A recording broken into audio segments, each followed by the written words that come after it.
Yun, alright mga padi. So ito yung ano natin, makina ng adventure natin na 4G63 SOC.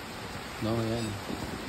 So ina-assemble na natin siya ngayon mga padi. And tapos na rin siya mag-undergo ng aqua blasting natin mga bossing.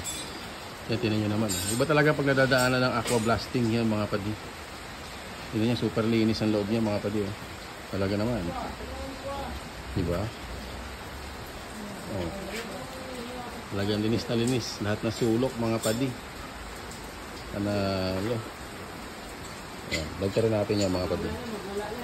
Ayan mga padi oh. Grabe, parang bago talaga. So, diba? So ayan, sa lahat ng mga engine refresh namin ngayon dito sa shop mga padi, mag-undergo na siya ng aqua blasting. No? Para tawag ngayon, linis na linis talaga. Diyan kasi kami nahihirapan, struggle kami sa paglilinis kapag ano eh. Sobrang dumi ng ano, ng makina, lalo na yung cylinder head mga bossing. Yan. Naman yung ibang pyesa niya mga bossing. Yan. Yung rocker arms niya, yung thermostat housing, yan.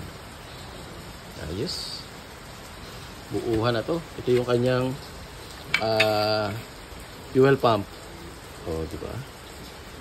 Yan ang isa sa mga pinakamadaming part ng makina mga padi. So yan, na-aqua blast na rin natin yan. Diba? Mas maganda magbuo ng makina kapag ganyan kalinis mga padi. Siguradong quality yung gawa. Tsaka maganda yung flow ng langis pag nabuo natin mga padi. Alright. Yan. Yung mga piston niya mga bossing. Oh. Yan yung piston. O diba? Abi. Iba talaga linis kapag aqua blasting mga padi.